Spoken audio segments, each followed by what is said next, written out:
Bienvenidos a un episodio más de este podcast llamado No Soy Chef, que transmite desde la ciudad de Guatemala. Y hago énfasis en la ciudad de Guatemala porque hoy vamos a estar hablando precisamente de ese tema, de la ciudad, de ese lugar que reúne restaurantes, cafeterías, bares, lugares especiales donde pasamos momentos únicos con nuestros amigos, con nuestras parejas, familiares, incluso algunos con nuestras mascotas. Así que de eso vamos a estar hablando hoy. Y para abordar este tema tan importante, tan único y tan especial, tenemos a una invitada que muchos de ustedes ya conocen por otros podcasts. Se trata de Nino Matute y le voy a dar la bienvenida. Hola Nino, ¿cómo estás? Bienvenida a No Soy Chef.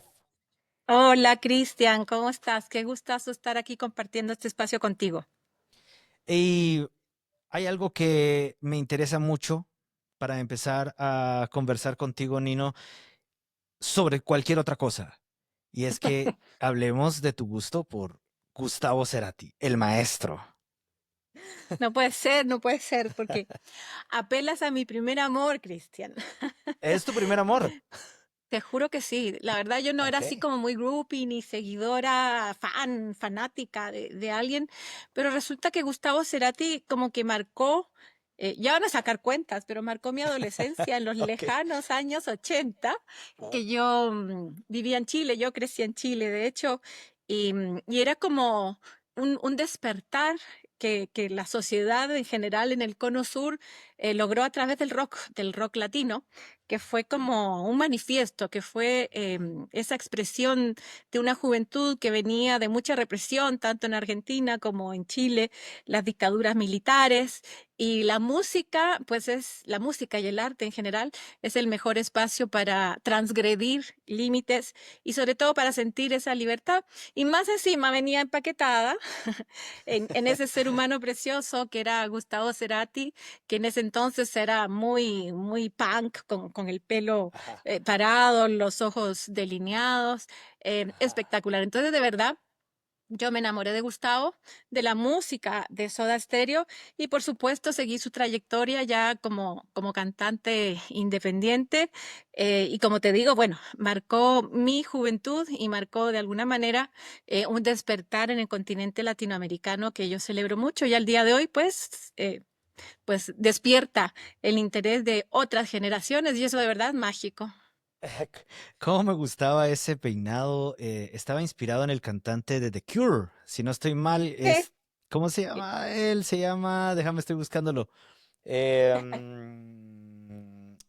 Pues Ay, sí, no. era toda la época punk, Sí, era toda ¿no? la época punk. Sí, Robert Smith, Robert Smith. Robert Pero Smith. también no fue el único. También me acuerdo de Saúl Hernández y de Caifanes, que también tenían así sus peinados, estilo Robert Smith. Y Robert Smith, lo curioso es que se sigue peinando igual a la fecha. Obviamente Saúl, Gustavo, todos los demás move on, pero Robert Smith sigue con eso. Y tengo una pregunta, hablando de esa época. Em, entonces, tú conociste a Gustavo por Soda Stereo, no cuando... A mí me pasó que yo lo conocí hasta que ya era solista y Es que bueno, tú no obviamente... debes haber nacido en la época de Soda Stereo. Sí, pues yo había escuchado a Soda Stereo, pero mi pregunta es esta, porque cuando yo sigo a algún artista, estoy muy pendiente de cuando sacan un disco nuevo. Ujú. Y no me imagino cómo ha de haber sido estar pendiente de los discos de Soda Stereo, porque son unos discazos. Después ya cuando regresé en el tiempo y comencé a escucharlos y dije, wow, qué buena música. ¿Cómo fue ese momento? Sí, bueno, increíble. Como te digo, Soda empezó, todavía era en mi época colegial. Pero en Santiago había una disquería icónica que se llamaba la Feria del Disco, quienes son de Chile tal vez se Ajá. acuerdan, pero era esa época de los vinilos, ¿no? Donde realmente era como un culto al disco de vinil, la gente hacía colas, ahora son por los iPhone, en esa época Ah, era por la novedad de los discos y era muy bonito porque había en el Paseo Ahumada, que era hablando de ciudad ya, un espacio recientemente peatonalizado, donde la Feria del Disco tenía una vitrina y entonces cuando había algún lanzamiento y tenían la fortuna de tener al artista invitado, que se daba Ajá, mucho con los artistas argentinos por la cercanía, entonces todos los fans se agrupaban en la calle, en la peatonal, el ajá. artista saludaba desde la vitrina, era el lanzamiento del disco, entonces de verdad era una cultura juvenil maravillosa que venía cargada de esa ilusión que ahora tal vez no es tanto porque ahora todo está más accesible, ¿no es cierto? Están las plataformas, el hecho de poder tener un disco, un vinilo, era, aparte que eran caros, no tanto como ahora que ya son Ajá. De colección. de- exacto, de Ajá. antigüedad. em, era un logro, la verdad, para los que lográbamos tener un disco o, más accesible, el cassette. El cassette, que es un aparato que muchos no conocen, de hecho, pero que era maravilloso porque realmente podías, bueno, llevarlo en el auto, era el personal stereo. Ajá. Que era el aparato más innovador de la época en el que tú podías caminar con tus audífonos y colgar de tu hombro el The aparatito que Walkman. sonaba y sonaba. Y era más lindo cuando empezaron a poder dar vuelta automáticamente, porque antes era todo muy Ah, mecánico y tenías que sacar el cassette, darle vuelta y poner el lado B, ¿me entiendes? sí, sí. Qué buena época, qué buenos recuerdos. La Y verdad que también, sí, muy lindo. sí, y también quería ahora aclarar a quienes nos están escuchando. ¿Por qué estamos hablando de música y por qué estamos hablando de Soda Stereo? Y tú lo mencionaste hace un momento. Estamos entrando en la materia de la ciudad. Te cuento que el martes 12 de agosto, y desde ya te invito, hay un bar que se llama Macaria, aquí en zona 1 de Ciudad de Guatemala. Ya, Los mejores, las mejores focaccias que existen en el planeta las venden qué ahí. rico. Y venden, bueno, y venden vino, cerveza. Es un lindo lugar, es pequeño, pero la verdad es que yo estoy muy contento con este lugar. Todos los martes invitan a alguien a que vaya a poner una playlist. Y el Ah, martes 12 de agosto me invitaron a mí, así que yo tengo ya ahí una playlist de 4 horas. ¡Qué A ver qué, maravilla! a ver qué opinas de esto. Podía elegir cualquier tema, pero yo dije, voy a elegir cabal la década en la que yo crecí, música solo de los años 90 y solo rock, porque a mí me gusta el rock. Le llamo a la playlist Riffs of the 90s. Y la idea era no repetir artistas, así que tengo 4 horas de no repetir a un artista ni a un grupo, ¡Wow! solo de rock de los años 90. Así que eso es lo Y que va a sonar llenaste ese 4 horas martes. sin repetirlo. Sí, sí. Robert Smith. Mira. Ah, no, Robert Smith no está, ahora que lo pienso. No, no sé si The Cure sacó algo en los años 90. Lo estaba confundiendo con Pixies. Pero bueno, el punto es que eso es algo muy especial, porque ir a colocar música a un bar, Ujú. invitar a tus amigos, anunciarlo en redes sociales a que lleguen, es hacer comunidad, es hacer ciudad, y es el tema por el que estamos acá. Entonces, a mí me gustaría comenzar, Nino, porque nos cuentes un poquito sobre ti y porque eres arquitecta, eres concejal en la municipalidad de la ciudad de Guatemala, así que estás muy metida en esto y quisiera conocer un poco de tu trabajo para compartirlo con todos aquí en No Soy Chef.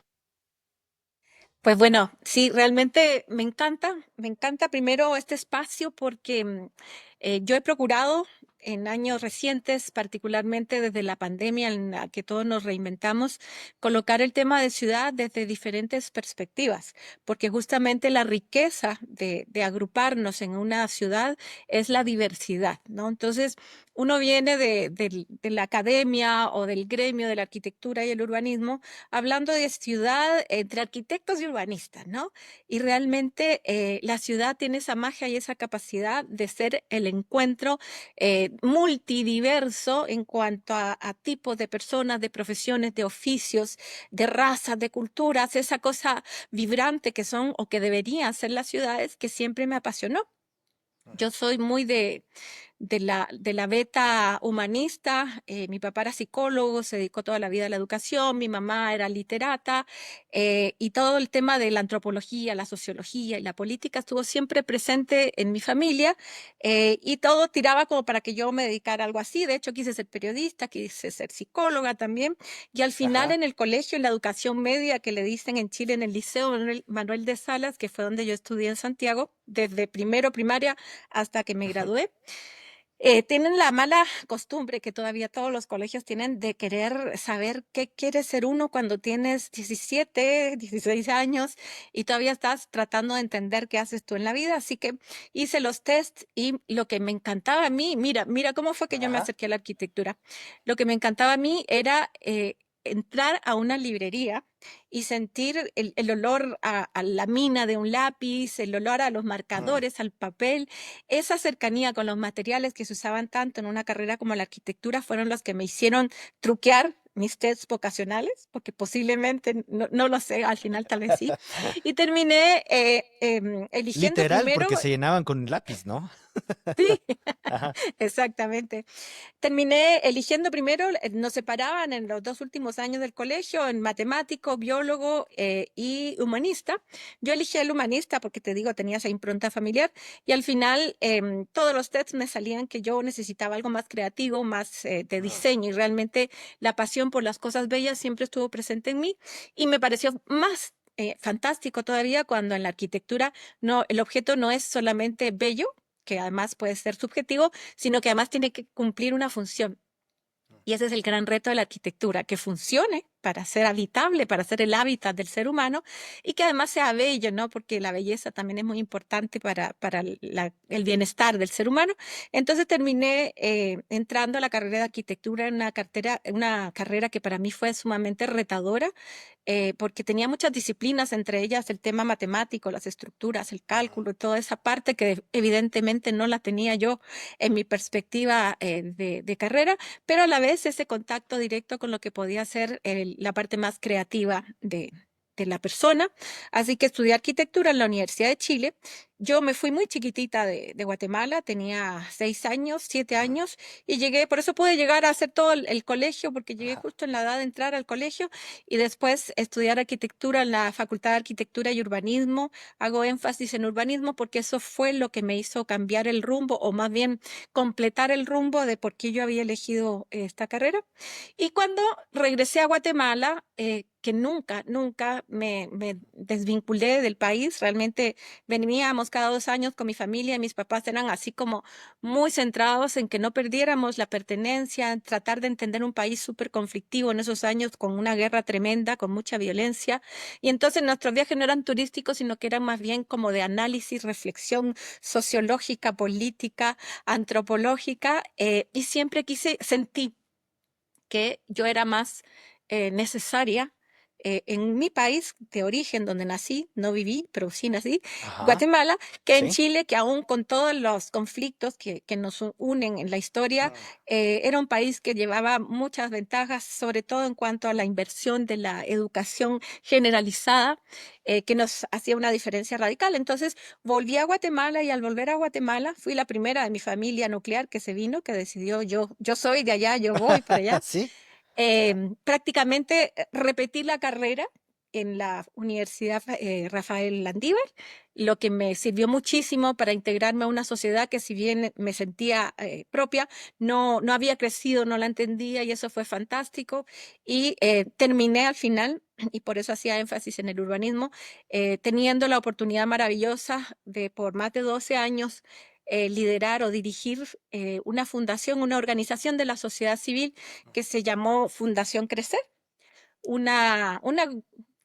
un feliz encuentro, diría yo, Ujú. entre visionarios de este país, profesionales, propietarios, desarrolladores, arquitectos también, que buscaba retomar o más bien reencauzar el rumbo de la ciudad. Y esto era básicamente a raíz de la experiencia que se tuvo en los años 2000, iniciando los años 2000, en el 2002, para ser exactos, Ajá. con 4 grados norte. Ok. Y Sí. cuando te hablo de urbanismo, entonces todo empieza a caer por su peso propio, porque entonces el diseño, la creatividad, la innovación, todo se junta en el urbanismo con todo lo que tiene que ver con el ser humano, ¿no? Lo que siempre anhelaba yo de psicología, un poquito de Mm. antropología, de sociología, para entender que vivimos en organismos vivos que son las ciudades. Eso es más o menos mi trayectoria entre personal, humana y profesional, y es el perfil que me ha llevado a estar al día de hoy en donde estoy. Es muy interesante, porque yo siempre me he preguntado quiénes diseñan las ciudades. Y Y la respuesta podría ser, bueno, tener múltiples, valga la redundancia, respuestas. Es decir, me estás hablando de que hay un grupo de personas interesadas en que la ciudad se mueva hacia ciertas direcciones y no solamente es, no sé, alguien en un puesto de gobierno que dice, bueno, por aquí va a pasar una calle y por aquí va a pasar otra. Si es que hay espacios, porque Guatemala, específicamente las áreas donde están las principales ciudades, están rodeadas, bueno, están en valles, pero están rodeadas de montañas y a veces dices, pues aquí ya no hay lugar para hacerla más grande. Yo voy muy seguido a Antigua Guatemala y a veces me pregunto, si aquí se hubiera quedado la ciudad, ¿para dónde hubiera agarrado? Entonces, ¿quiénes diseñan las ciudades, Nino? ¿Quiénes están detrás de lo que está sucediendo en cada una de las zonas de la ciudad? Mira, tú lo tienes claro cómo debería ser, porque efectivamente debería, cuando tú tratas de, vas, compras una casa, un departamento, como yo veo muy acogedor, donde tú estás atrás, que no sé si es tu casa, Sí. pero tratas de adaptarla a tus necesidades, ¿no? A tu deseo, a tu bienestar de la mejor manera posible. Por tanto, las ciudades deberían ser eso a nivel macro, donde el ciudadano, donde los vecinos puedan aportar en base a su experiencia. Lamentablemente eso no sucede así. Ha habido una tendencia muy marcada, digamos, en la historia de la arquitectura, donde, por ejemplo, el modernismo trató de implantar desde el tablero de diseño de los arquitectos una manera de vivir que tenía muy poco o nada que ver con realmente cómo los seres humanos vivimos y habitamos un espacio. Esto fue lo que pasó, por ejemplo, en Brasilia, ¿no? Donde se introduce de manera muy artificial un determinado esquema de vivienda donde en el plano, digamos, de los Ujú. arquitectos, Le Corbusier y todos los que abogaban por el modernismo, se veía muy ordenadito porque entonces tenía las áreas de trabajo, las áreas de comercio, las áreas de ocio, las áreas de vivienda en una ciudad ordenada que para poder sobrevivir o para poder vivir con todo lo que un ser humano necesitaba, también necesitaba, por ejemplo, de un transporte que lo llevara de un lado a otro, porque pues todos comemos, todos trabajamos, todos estudiamos y cuando tienes una ciudad que está muy especializada en esos puntos, no logra cumplir eficientemente las necesidades de un solo día de una persona. Entonces, durante mucho tiempo, como que las ciudades se diseñaron desde el tablero, desde lo que creían los expertos que era lo que había que hacer y muy acompañado de lo que era la administración de las ciudades, ¿no? El gobierno central, los gobiernos locales, que también dictaban cómo se hacían las ciudades. Y eso al final nos llevó, especialmente en ciudades como Ciudad de Guatemala, a seguir modelos impuestos que a la vez no tenían nada que ver con la cultura y que eran más bien una aspiración a lo que se veía, aquí estamos muy cerca de ese ideal de la ciudad jardín que se impuso en las ciudades norteamericanas, donde efectivamente la realidad era otra y donde efectivamente, y en ese momento, porque ahora ya no lo es así tanto, cada familia podía tener un vehículo particular y podía desplazarse desde las periferias de su casa, jardín, Ujú. hacia las áreas centrales donde estaba el trabajo, el comercio y los servicios. Y al final eso es más o menos lo que se hizo acá. Y ya más cercanamente en el tiempo y en la historia, he de decirte que lamentablemente llevamos muchas décadas en esta ciudad donde la voz de los vecinos ha sido totalmente ignorada.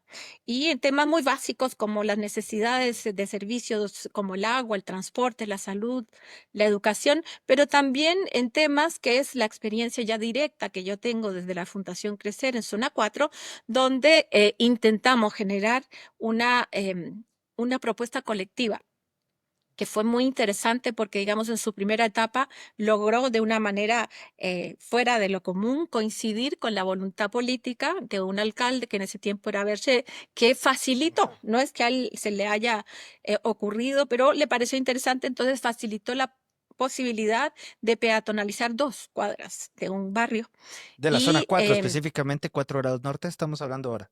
exactamente, Ajá. la vía 5 que es la peatonal, que al día de hoy son las únicas 2 cuadras peatonales en la zona 4 y hasta antes de la peatonalización del Paseo de la Sexta, eran las únicas cuadras peatonales. Entonces coincide eso, entonces hay inversionistas interesados en este grupo promotor primario, digamos, se genera el proyecto de 4 grados norte y puedes hacer vivible una experiencia de una ciudad un poquito más amigable, donde efectivamente el carro vehicular da espacio a la gente y se gestaron negocios lindos que ya es como la semillita de lo que tú haces o de lo que queremos que suceda más en la ciudad, con emprendimientos, restaurantes, cafés. En ese tiempo era el café internet, que era la gran innovación, donde tú podías Ajá. conectarte al internet, que todavía no era generalizado, cultura, librerías, gastronomía.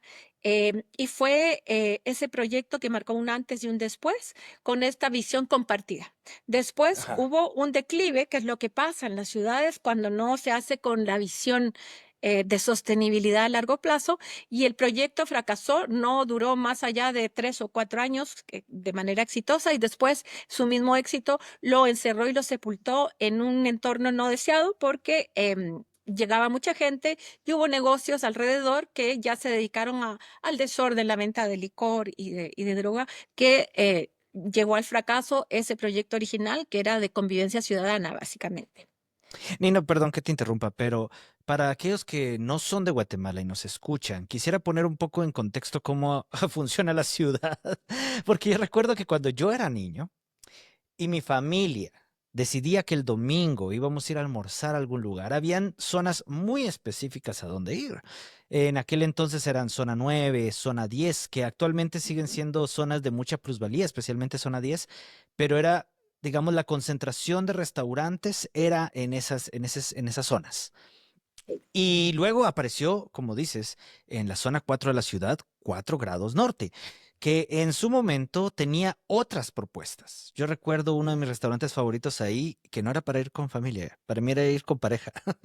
Era La Hostería.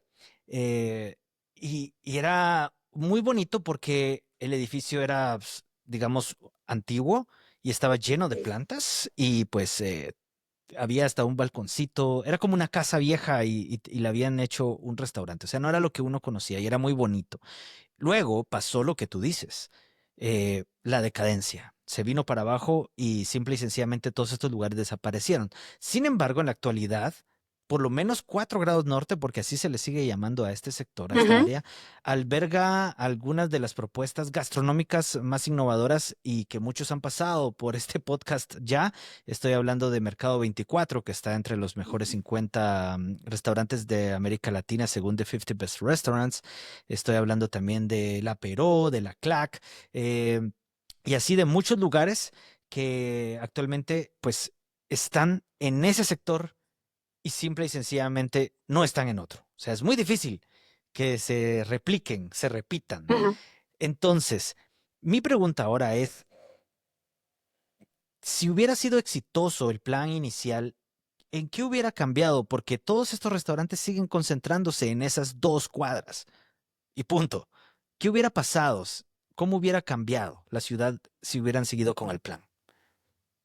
Mira, bueno, primero decirte que justamente la Casa de la Hostería fue el punto inicial de inspiración, específicamente de Emilio Méndez y la empresa de su familia, que logró vislumbrar dentro de ese jardín exuberante, descuidado que en ese momento estaba ahí, y sobre todo entre los muchos buses, porque esas dos calles peatonales y todo ese lado de la zona 4 estaba invadido por los buses de lo que Ajá. es, de hecho, la terminal de buses extraurbanos al otro lado en la misma zona 4.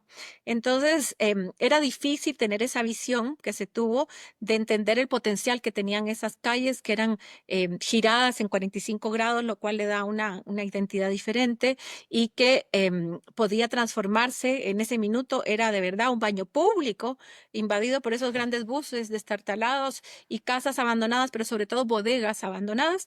Y esa casa, al ver la belleza que tú ya describiste, Ajá. inspiró muchísimo para entender que sí era posible y se hizo, ¿no? Después fue recuperar las bodegas y empezar a implementar un proyecto de visión de largo plazo. ¿Qué hubiera pasado? Hubiera pasado posiblemente, como todo en la vida, las ciudades también tienen que tener experiencias exitosas y fallidas, porque además hay como ciclos. Ajá. El fallo de esta primera etapa tuvo que ver con el gran aprendizaje que es sobre el cual yo sostengo el desarrollo presente y futuro para una mejor ciudad. Y fue entender que no podías simplemente trabajar un lugar de destino al que tenías que llegar, ¿no es cierto? O sea, era para ir a comer, para ir a compartir, arte urbano, todo lo que se daba en la calle, maravilloso, pero no tenía la esencia que era básicamente la gente. ¿Por qué? Porque no se implementó proyectos de uso mixto que tuvieran que ver comercio, oficinas, trabajo, ¿no es cierto? Y sobre todo vivienda. Entonces no había una comunidad que estuviera ahí presente, que de manera muy espontánea y mejor todavía si es una comunidad organizada, logran resguardar el deterioro que se dio en este caso, porque Mm, pues no era de nadie en te realidad, entiendo. ¿verdad? Tenía Ajá, horario entiendo. restringido, después eso quedaba al abandono y no se construyó esta esencia de barrio que justamente es el mejor mecanismo. No te sirven ni las cámaras, ni los sistemas de vigilancia o de presencia policial, sino que es nosotros mismos somos quienes vigilamos, cuidamos. Cuando nos identificamos, queremos y nos apropiamos de los espacios públicos. Y eso faltó en esa primera etapa. Ese gran aprendizaje fue el que creó después, porque el germen quedó inserto ahí, la Fundación Crecer, entendiendo que lo que teníamos que promover eran barrios de uso mixto, donde la vivienda era imprescindible, no podía faltar.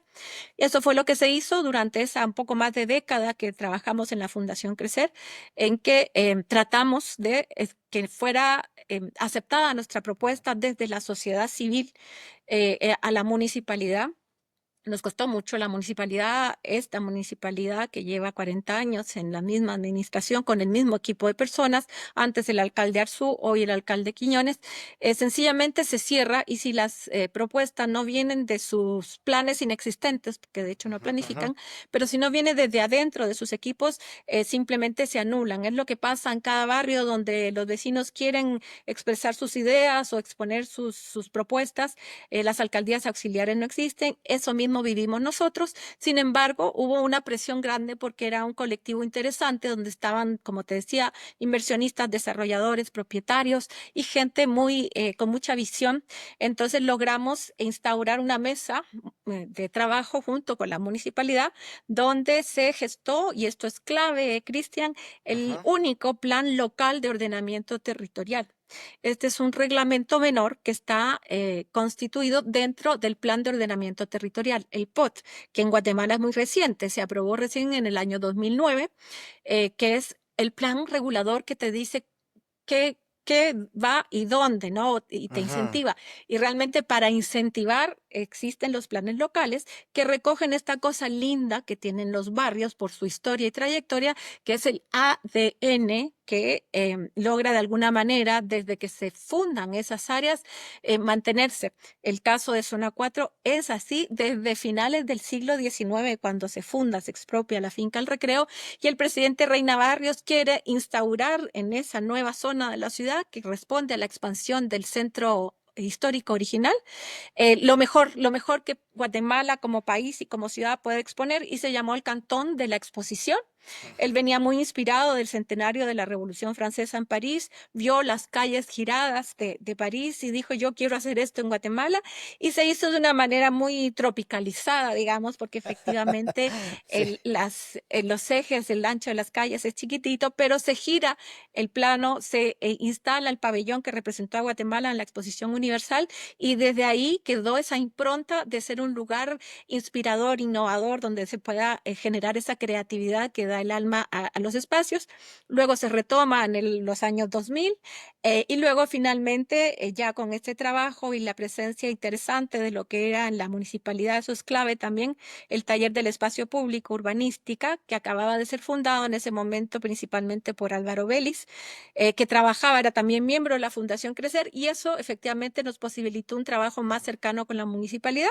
Se aprobó el plan local, y el plan local lo que buscaba, porque los reglamentos sirven para eso, para incentivar una visión deseada, incentivó a que los nuevos proyectos que se hicieran ahí fueran efectivamente proyectos de uso mixto, donde la vivienda estuviera siempre presente y donde la comunicación directa del espacio público con el espacio privado aportara mutuamente. Es lo que ves hoy, afortunadamente, ¿verdad? Ya el Sí. niño caminó solo y los nuevos edificios se entendieron porque además tenían incentivos que les permitían ganar si ellos cumplían esas propuestas, donde están los edificios como Expo, Cubo, donde tú no sabes muy bien dónde empieza lo privado y dónde empieza lo público y tienes un gran espacio accesible a todas las personas, incluso y menos mal se sigue manteniendo la posibilidad de que todos los empleados que trabajan o viven ahí cerca, la gente pueda hacer uso de esas mesitas. No necesariamente tienes que consumir solo las que están bajo techo y bajo sombra, son para los restaurantes, pero están las mesas, está esa arquitectura amigable que te permite sentarte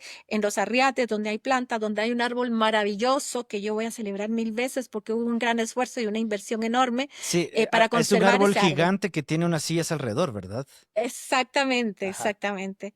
Entonces, uno dice, bueno, es posible, es interesante, el trabajo de hacer ciudad tiene que ser colectivo, tiene que generar esos espacios de participación, de escucha activa de quienes toman las decisiones, que en este caso son las municipalidades, para que efectivamente logres transformar y logres mejorar de alguna manera muy tajante e importante la calidad de vida de las personas en la ciudad. Ahí también entra el tema que en algún minuto vamos a tocar aquí contigo, que es el tema de la gentrificación. Pero la propuesta y la experiencia, que es lo que yo más valoro, está. Si esto hubiera sucedido tal vez en estos años iniciales del año 2000, retomando tu pregunta original, Ajá.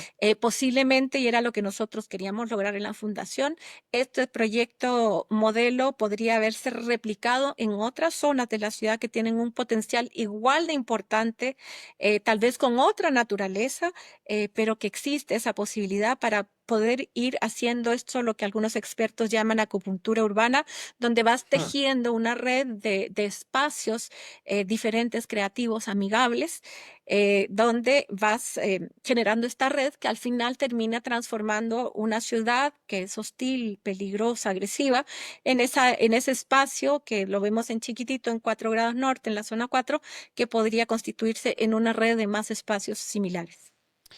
Qué bueno que tocaste el tema de la gentrificación. Es que yo no sé si es porque este tema, desde el punto de vista de la gastronomía, casi no se ha hablado, entonces tengo como muchas preguntas. Mm, Se puede ir desde cualquier lugar para llegar a este tema, pero voy a explicar por qué razón me interesó abordar el tema. Yo he notado que cada vez hay más edificios de apartamentos. Por ejemplo, acá donde yo vivo, en zona 2, solamente acá en Ciudad Nueva hay por lo menos unos 4 o 5 edificios de apartamentos y están construyendo aquí atrás otro más, y grandes. A cada edificio nuevo le están poniendo abajo un área de comercios. Ajá. Y, y bueno, y ahí es donde yo digo, bueno, para los vecinos que están en esta área, quizás una cafetería, quizás un restaurante, quizás un bar podría ser muy bueno porque se mantiene a la comunidad en el área y no tienen que ir, como decía hace un rato, hasta otra zona de la ciudad, Sí. movilizarse lejos por llamémosle por el tráfico, el tiempo, los recursos necesarios para hacerlo y disfrutar de lo mismo, pero alejado del área donde vives. Pero lo que sí he notado, Nino, es que cada vez hay más centros comerciales, cada vez hay más edificios de apartamentos, pero yo veo a los mismos allí. Veo que incluso el otro día que viajé a El Salvador me dio risa porque fui a un nuevo centro comercial y ahí estaba San Martín y casi que los mismos negocios que hay aquí en Guatemala. O sea, podría ser un pollo campero, un barista de San Martín. Ahí donde mencionamos, cerca, enfrente de ese árbol en 4 grados norte, hay un Starbucks. Eh, y cada vez que abren un lugar nuevo, hay un Starbucks. Y, y digo, ¿qué está pasando? O sea, ¿cómo hace el emprendedor, como estos que hablamos, que están en 4 grados norte, que tienen solo un local, que les va bien, pero no les va lo suficientemente bien como para abrir otro? Yo recuerdo que la Peró abrió en zona uno y tuvo que cerrar. Entonces, ¿qué está pasando? Es lo que quiero saber ahorita. ¿Esto es desarrollo o es otra cosa? Uf, mira, hay mucho en lo que tú estás diciendo, porque efectivamente las ciudades tienen que desarrollarse y tienen que crecer, ¿verdad? Cada vez somos más habitantes, también hay un fenómeno imparable de urbanización. Esto quiere decir que incluso en Guatemala, que es de los países más rezagados a nivel mundial en este proceso de urbanización, ya estamos sobre el 55% de la población que vive en ciudades y eso va a seguir creciendo porque es un fenómeno global que tiene que ver con la tecnología, la cercanía de los servicios y todo lo demás. Eso no, es una tendencia que ya no para, ¿no? Entonces, las ciudades deberían estar preparadas para toda esa gran demanda de servicios, de vivienda, que cada vez aumenta y aumenta sin que hayamos sido capaces de responder a la demanda original, ¿no? Entonces, Ujú. los nuevos edificios que tú mencionas en zona 2, yo tengo muchísimos vecinos que acuden a mí preocupados por ese desarrollo, porque siempre hay una resistencia al cambio, pero sobre todo hay una resistencia cuando tú de pronto ya vives en una ciudad colapsada y te das cuenta que en tu barrio, que era un barrio residencial de viviendas unifamiliares, de pronto donde había una casa con una familia de 5 o a lo sumo 6 personas con todas las demandas de servicios y todo lo demás, de pronto pues tienes un edificio que no es ni de 5 ni de 6 niveles, sino que es de 15 y ahora incluso están dando licencias a edificios de 20 pisos en áreas muy residenciales. Esto es un fenómeno que se da en todas las ciudades y es un fenómeno que siempre genera mucha resistencia de los vecinos originales porque pierdes tu privacidad. Eso es esencialmente el Sí. gran problema. Pero en ciudades como la nuestra, no solo es el tema de privacidad y hacinamiento que se siente, sino que tenemos esa clara conciencia de que si ahora, en la manera en que estamos organizados, la ciudad está totalmente colapsada en cuanto a cosas que son básicas, que tienen que ver con el acceso al agua, con el acceso a saneamiento, ¿no? Drenajes, el cambio climático, que es otra amenaza, se inunda la ciudad. Para poder movilizarte de un lugar a otro tienes que requerir por lo menos de 1 hora y media y quienes, ya que no hay un sistema funcional y planificado, no hay sistema, ¿verdad? Hay Sí. improvisación de un sistema que podría ser funcional con Transmetro en vías exclusivas, con líneas alimentadoras y todo lo que sabemos los técnicos que debería hacerse y que no se ha hecho y para colmo no se ha hecho en 40 años, que es un horror, una deuda enorme que esta gente le está dejando a su país, ni siquiera a la ciudad, porque esto afecta a todo el país. Y entonces ahí es donde entra el pánico, porque efectivamente hay una deuda que es a nivel nacional, que no existe una ley de aguas a nivel nacional que regule la manera en que estamos extrayendo este recurso vital en nuestro territorio en general y particularmente en las ciudades y particularmente en la ciudad de Guatemala, donde cada nuevo edificio que tú ves en Ujú. Pagua, lisa y llanamente, lo dice así y es efectivo, no tiene la capacidad para poder suministrar la demanda de agua de los nuevos proyectos. O sea que cada nueva torre que tú ves es un Ujú. nuevo pozo, 1 o 2 pozos, que cada vez le salen más caros a los desarrolladores porque cada vez hay más demanda de esas napas freáticas donde encuentras agua, por lo tanto el agua baja su nivel porque hay más demanda, escasea y cuando logras llegar a muchos pies de profundidad, el agua es escasa y de mala calidad porque ya está contaminada con metales pesados, ¿no? Entonces empieza toda esa angustia donde específicamente en la zona 2 y en la zona 6 han habido sucesos tremendos Sí. cuando realmente, Ajá. literalmente se abren esas cavernas que tú te sientes que en cualquier minuto te va a tragar Sí. la tierra, literal. Sí. ¿Por qué? Porque en todos estos años, desde que se construyeron unas obras públicas maravillosas, que eran todas las plantas de tratamiento o el sistema de drenajes y saneamiento de la ciudad, nunca más se amplió, se actualizó. Las mismas bombas de Chayapishkaya, las mismas bombas de las plantas de tratamiento de las cuales en Pagua nos medio alimenta el servicio de agua, son las mismas que están funcionando 40, 50 años después de haber sido inauguradas. Entonces, eso es imperdonable, pero como eso no es visible para el común de la gente, nunca estas administraciones se preocuparon de actualizar fiscalizarlo o de exigir o incentivar, porque todo se puede hacer en base a incentivos, una colaboración que fuera hacia eso, hacia esas necesidades. Por el contrario, los desarrolladores sí que son extorsionados y les exige la municipalidad pasos a desnivel que son totalmente inoperantes, inservibles y que solo te Ah, ayudan a incentivar porque la gente cree que hay una nueva infraestructura, entonces va a fluir mejor el tráfico. Sabemos que no es así, sabemos que son embudos que cambian de un lugar a sí. otro. Falta de visión, ¿no? Y Solo para entonces quedar claros, pasa. perdón, Nino, es precisamente algo que es de conocimiento público. O sea, un nuevo paso a desnivel aquí en Guatemala que es inaugurado por la municipalidad, que tiene el logotipo de la municipalidad, que la municipalidad le puso el nombre también, realmente no son pagados por los fondos no vienen de la municipalidad, vienen de Así los es. desarrolladores que pusieron a la par un centro comercial o pusieron una torre de Sí. apartamentos y a los cuales les dijeron, ok, te doy el permiso, pero haces esto para que yo quede bien. Exactamente así. Y digamos, el sistema puede ser, ¿verdad? Pero puede ser que un privado aporte a una infraestructura pública, suena interesante, pero esta infraestructura pública debe ser la que se necesita o la que de alguna manera beneficia a una mayor cantidad de ciudadanos. Y ya después de tantos años de hacer pasos a desnivel inútiles y mal diseñados, para colmo, porque la planificación del tráfico o del tránsito no existe tampoco, entonces te das cuenta, no, no es por ahí. Yo necesito que me aporten tal vez a modernizar esas bombas para poder mejorar el servicio de agua potable o también desde una administración pública puedes invitar a colaborar de manera colectiva en que los diferentes desarrolladores puedan asociarse y que la explotación del agua a través de pozos sea mancomunada.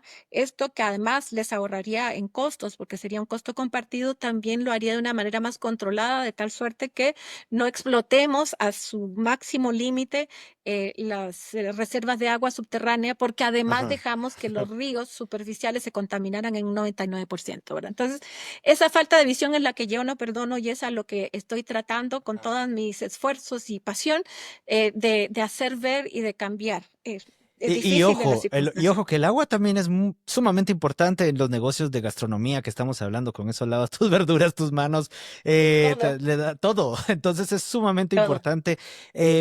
Pero ahora, retomando el tema, hablemos de la gentrificación, Nino. ¿Qué Sí, sí, es? sí. ¿Por qué debería Sí, que me encanta importar porque eso? tengo Ajá, que llevarlo al enfoque del que tú me planteas, que es un ajá, enfoque que yo nunca me había planteado desde el emprendimiento y las dificultades que tienen los nuevos negocios que están tratando de salir al mercado y respirar un poquito. Primero, la gentrificación, que es un término que suena bastante raro, es el efecto que se produce cuando hay una inversión principalmente enfocada en determinadas áreas de la ciudad. Esto quiere decir que tanto hay inversión pública como privada que se dedica a mejorar las calles, la iluminación, las banquetas, se hacen nuevas plazas, en teoría todo lo que puede ser de beneficio para un área de la ciudad, como el caso que hablábamos en zona 4, donde los nuevos edificios pues te dan esos espacios públicos que antes no habían. ajá, Y esto es fantástico, es muy positivo, pero tiene un efecto que es un gran reto para el urbanismo y el desarrollo de las ciudades en general que se hace en barrios que normalmente están deprimidos, ¿no? Porque han ajá, sido barrios que posiblemente originalmente eran muy aristocráticos, de una clase acomodada y que han entrado en el abandono y de pronto alguien ve, ¿verdad? Aquí puedo poner un restaurante, aquí puedo generar toda una nueva dinámica social, urbana, comercial y entonces se crea el interés en el área, se genera entonces una inversión, pero que tiene el gran reto o debería tenerlo porque normalmente no es,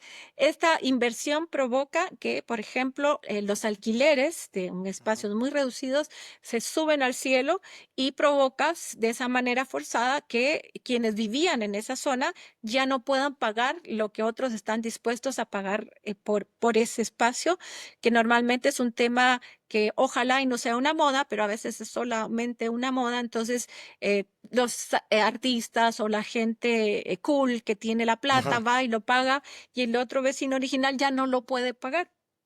Y es un poco lo que sucede con los nuevos negocios, ¿no es cierto? Entonces, Sí. las mejores instalaciones o los mejores espacios comerciales de la ciudad son con un costo altísimo que efectivamente solo las cadenas grandes establecidas pueden pagar, pueden darse ese lujo y que tienen toda la economía de escala que además les facilita y les abarata todos sus gastos fijos. Entonces, ahí transformas tanto en lo que tú estás viviendo, que tiene que ver con los negocios pequeños, también transformas el acceso a la vivienda de muchas personas.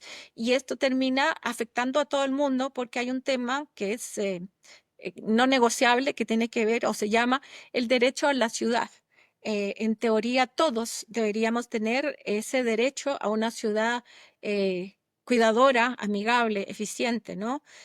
Que no tenga esos barrios de primer mundo de manera tan marcada como lo tenemos en una ciudad como Guatemala, donde tú caminas por la zona 14, incluso la zona 10, y te sientes en cualquier ciudad del primer mundo. Sin embargo, unos pasos, unos Ujú. kilómetros más adelante, te encuentras con asentamientos que no tienen acceso al agua, ni a la iluminación, ni a la banqueta, ni a servicios de salud, ni educación. Entonces, Ni em, hablar de un lugar como Paseo Cayalá. imagina, bueno, sí, Sí, ese es, que está todavía más arriba.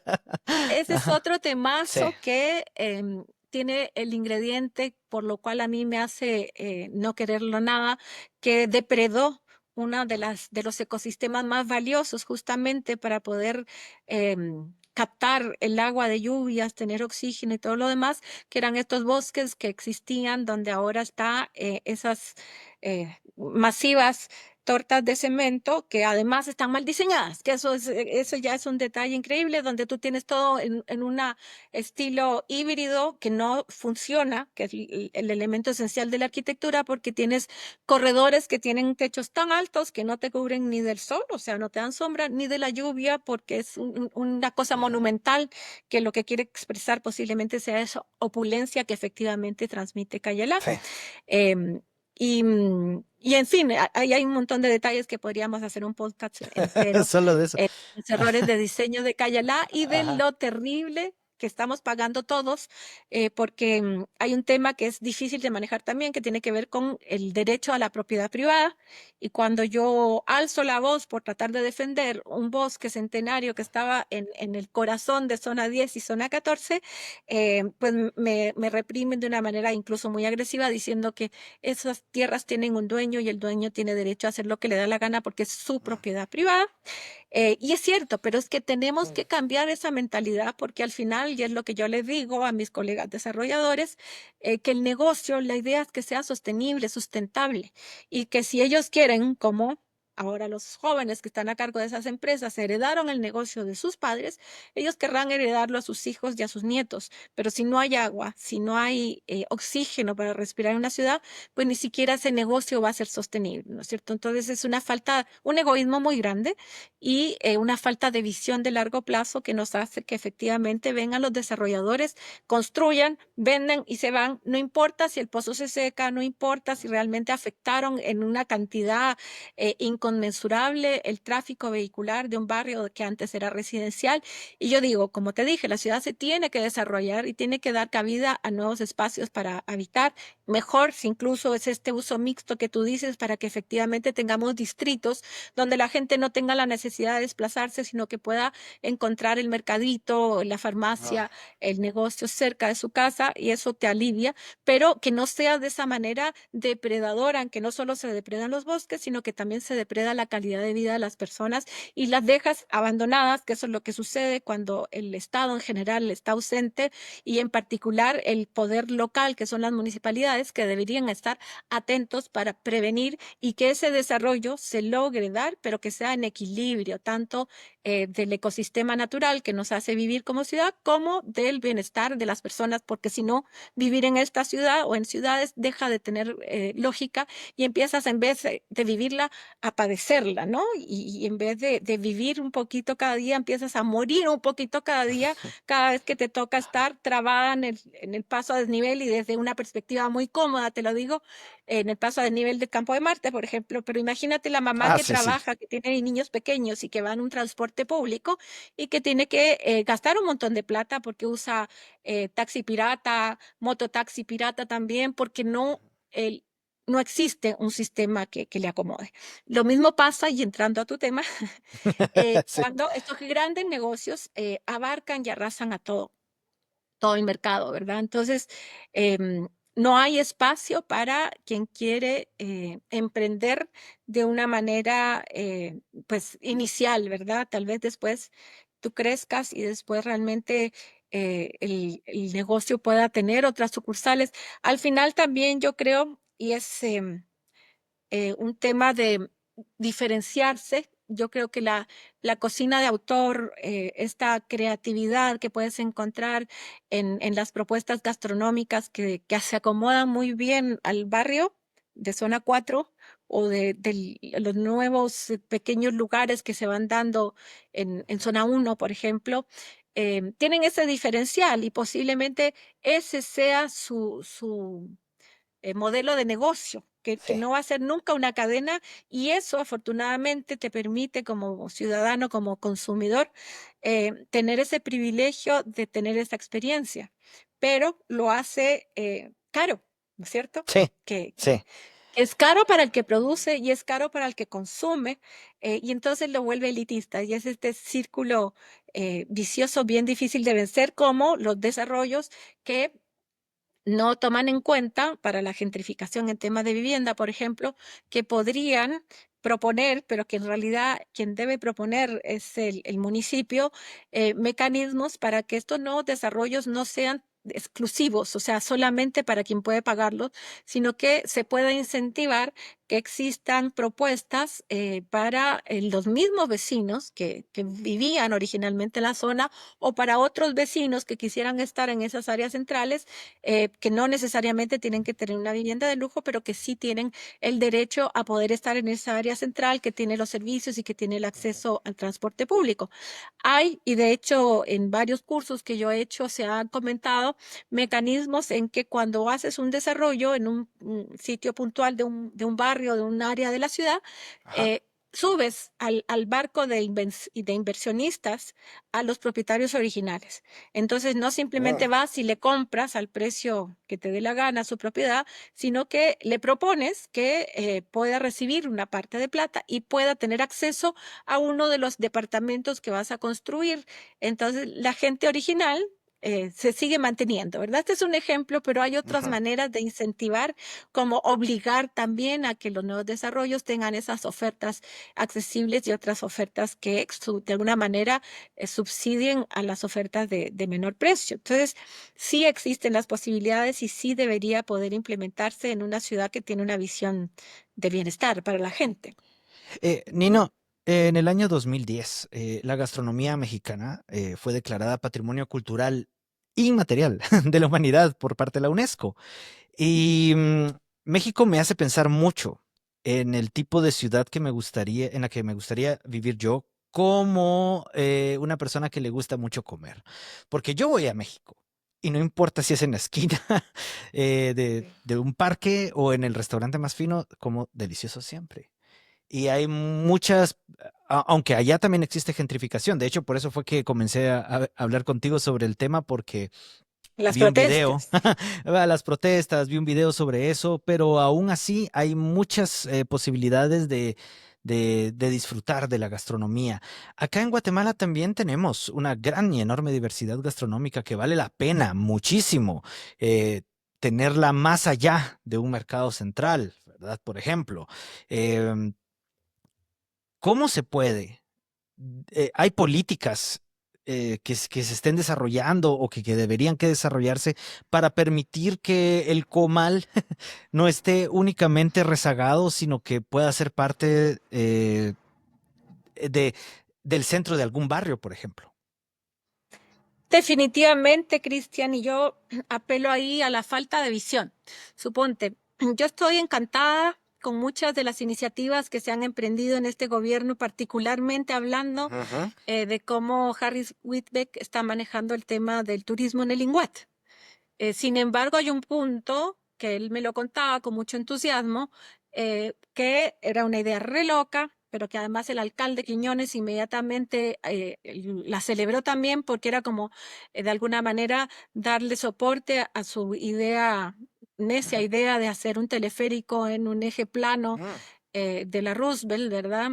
Plano y recto, que era, Harris proponía hacer un teleférico que conectara directamente del aeropuerto a la Antigua. Sí. Entonces, a nivel turístico, digamos, sí puede ser un gran servicio para quienes vienen a Guatemala y efectivamente lo que hacen es tomar un busito, un transporte directamente del aeropuerto a la Antigua porque le tienen terror a la ciudad de Guatemala. Si yo fuera alcaldesa o si yo fuera la directora del INGUAT, haría todo lo contrario, haría generaría un interés particular porque no existe un viajero en el mundo que no quiera conocer las áreas históricas, el centro histórico de la ciudad que visitan, ¿no? Entonces, muy por el contrario, con esta idea loca, lo que están incentivando es que pasen de largo, que no haya alojamientos o un mercado más interesante de turismo, que se quede un par de noches en la ciudad de Guatemala recorriendo el centro histórico o probando la riquísima gastronomía local, que de verdad ya, de hecho, la tradicional es maravillosa y con toda esta creatividad que han insertado ustedes con estos nuevos platos que son como la reinvención de la tradición con los materiales y los ingredientes locales, es fantástico. Entonces, yo siempre he tenido, bueno, muchas ideas locas, ¿verdad? Pero un Sí. sueño porque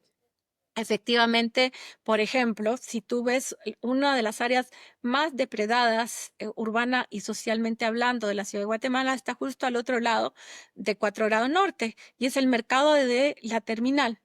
Mm. Ese mercado se intentó erradicar, de hecho se hizo el Centrasur para que todos Se los proveedores no movilizaran. tuvieran Ujú. que entrar. Sin embargo, sigue ahí instalado por ese ADN que yo te digo que tienen las ciudades y que muchos barrios lo tienen con un arraigo muy potente, como es el caso de la terminal. Yo estoy segura que tú y muchos de los colegas chefs compran su verdura porque es más fresca, porque está más accesible en el mercado de la terminal. Entonces, pero vas ahí y es un Sí. caos tomado por las mafias de todo tipo, donde efectivamente han construido edificios hasta de 5 niveles sobre las banquetas peatonales, Cristian. ¿Por qué? Porque la municipalidad deja hacer. Porque no sé qué convenios hay ahí, pero deja que todo suceda y entonces llegas ahí, no hay autoridad que comande porque está la mafia de Los Ángeles justicieros. Tú tratas de acercarte y está al caos porque los camiones se paran aquí y aquí descargan. ¿Por qué? Porque aquí es donde quiero y donde me da la gana. Entonces, dime qué me ibas a decir. Es que precisamente esa era una pregunta que tenía, porque yo como emprendedor, hoy quiero poner un restaurante, un bar o lo que sea. Me cuesta muchísimo. Los procesos son tardados, la burocracia es interminable, me piden un montón de cosas, un montón de planos, permisos de todo tipo, pero hay Mm, lugares como estos en donde simplemente existen sí, y no hay ley para ellos. sí, Y es bastante sí. frustrante. Totalmente, Ujú. totalmente, porque pues eso, ¿verdad? Aquí o todos o ninguno, y eso no sucede así en muchas instancias de negocios o de funcionamiento de la ciudad. Pero a lo que voy, digamos, si tú agarras en conjunto interinstitucionalmente todo el área del barrio donde ya está visto que su vocación está la de ser el lugar de abasto donde la verdura más fresca, más abundante, más barata, y transformas ese espacio en un lugar que tenga vivienda, proyectos de vivienda asequible y accesible en un área súper central que está debidamente servida por el transporte público, por su accesibilidad a las partes más importantes, está equidistante, que es como 4 grados norte del centro histórico, del centro de negocios de la zona 10 del aeropuerto, y lo transformas entonces en ese barrio tradicional donde la gente que está ahí puede seguir estando, pero organizada, y ese mercado lo transformas efectivamente en un lugar maravilloso que acoja a los productores tradicionales y a los compradores tradicionales, pero que también sea el lugar tradicional que pueda visitar un turista que decide recorrer Mm. Guatemala, como en todas las ciudades del mundo, donde lo primero que uno quiere hacer es ir al mercado en Barcelona de la Boquería, qué sé yo, en cualquier ciudad, visitar mercados que son donde encuentras la esencia de la idiosincrasia y de la cultura del país al que visitas. Entonces, esta falta de visión son proyectos que son tremendamente complejos porque primero habría que erradicar a la mafia que dirige todo esto, pero si no tenemos esas utopías, no tenemos un deseo de transformación y es lo que yo creo que esta ciudad necesita con urgencia. En muchos sentidos, pero particularmente en la recuperación de los espacios de la ciudad. Nino, si te sentaras a comer con una emprendedora que quiere abrir un pequeño local en una zona en transformación, ¿qué le dirías que observe, que pregunte, que cuide? ¿Qué habría ahí? A ver, primero que nada, yo le diría que efectivamente observe, como tú bien dices, que se siente una tarde entre semana, que es muy diferente a una tarde de domingo, en ese mismo lugar que le llama la atención, porque es muy importante que cualquier negocio, y más algo que es tan esencial como la gastronomía, entienda el ADN del que yo te hablo. Y te lo voy a dejar aquí así como un chip Ujú. cuando camines, y ojalá que camines, porque cada vez hay menos gente que se atreve a caminar en Guatemala, observes las dinámicas barriales, la historia, que estudie la historia de ese lugar, de dónde viene y por qué ahora es como es. A mí me encanta, por ejemplo, está el barrio, ay, en la zona límite, zona 1 y zona 2, San Ujú. José, eso, el Ah, barrio San José. Es un barrio donde está la iglesia de San José, muy cerquita al centro histórico de la Merced y todo lo demás. ¿Y por qué se llama San José? Porque efectivamente San José el carpintero, ahí estaba todo el gremio de los carpinteros. Eso te estoy hablando cuando la ciudad se traslada de la antigua Guatemala y siguió creciendo y desarrollando, porque antes era muy notorio donde estaban los oficios, ¿no? Los zapateros, los carpinteros, las floristas, y todo eso es la esencia y el ADN del barrio de lo que yo te digo. Entonces, tu propuesta gastronómica se tiene que nutrir de ese ADN, no solo por lo lindo de hacer ese enlace, sino porque eso también te va a asegurar la aceptación de esa comunidad, porque se va a sentir identificada y que pronto va a sentir se va a apropiar de esa nueva propuesta, no como un invasor, sino como alguien sensible que entendió la dinámica de ese espacio, la historia de esa gente y de los vecinos, y que se adapta. Y entonces tú te sientes orgulloso porque, bueno, viene a renovar un poco la dinámica de tu barrio, pero no se impone, sino que recoge la esencia o el ADN de ese barrio. Luego, otra recomendación, creo que por más pequeños que sean tus negocios, de alguna manera genera un intercambio comercial o la necesidad de una mano de obra, no la vayas a buscar fuera. Realmente intégrate, conoce, busca jóvenes o incluso gente mayor que sabe cocinar, cocina tradicional, intégrala a tu propuesta y a tu proyecto. Una vez más, no es solo porque van a sentir que no te estás imponiendo, sino porque además te va a arraigar y te va a dar un sustento que es al final esa historia que te da el arraigo y que te genera esa identidad de ida y de venida, tanto del nuevo emprendimiento con los tradicionales. Entonces, no te impongas como los desarrolladores que llegan y ponen un edificio que es totalmente sacado de cualquier ciudad del mundo, no importa, ajá. no identifica esa historia, que no expulsa, sino que al contrario, acoge. Y creo que por ahí va la cosa. Hay que atreverse, hay que también estar dispuesto al fracaso, porque el tema del mercado es un poco veleidoso, ¿no? Ajá.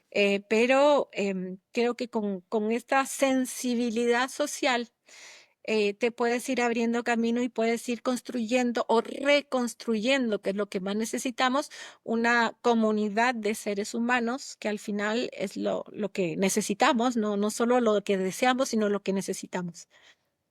Muy bien, Nino, muchas gracias por estar esta mañana aquí compartiendo con nosotros. Espero que haya una segunda parte. Y para esa segunda parte voy a invitar a algún chef o alguien que trabaje en el interior de la República, que es así como le llamamos a todo lo que no es la ciudad de Guatemala. Y, y ahí, para ver qué está pasando allá también, porque Genial. también están haciendo más centros comerciales y también están llegando los mismos. Entonces hay que ver qué está pasando allá y cómo los están resolviendo. Pero a nombre personal, yo que he escuchado otros podcasts en los que he estado y he estado siguiendo tu trayectoria, te quiero agradecer por el esfuerzo que estás haciendo desde la Municipalidad de Guatemala. Un espacio que sabemos que es sumamente rígido, difícil de entrar, pero que sé muy bien que estás allí. eh, Haciendo el trabajo que muchos otros deberíamos que estar haciendo también. Así que te lo agradezco en mi persona y muchas gracias nuevamente por estar con nosotros esta mañana aquí en No Soy Chef. Al contrario, Cristian, de verdad, agradecida soy yo. Conversar es de las cosas que deberíamos hacer mucho, mucho más de lo que hacemos, así que cada espacio, más todavía cuando me permite conocer una parte que no manejo tanto y también conocerte a ti con tu innovación en el tema gastronómico, cervecero Ujú. también, que tenemos Sí, que probar esa cerveza, me parece genial, así que tenemos futuro. Justamente, y eso es lindo, porque tejer estos lazos y estas conversaciones son las que construyen futuro y en Guatemala está todo por hacer, así que hagámoslo juntos, ¿no? así es. Está bien. Muchas gracias, Nino, y a seguir escuchando Soda Stereo. Súper. Dios.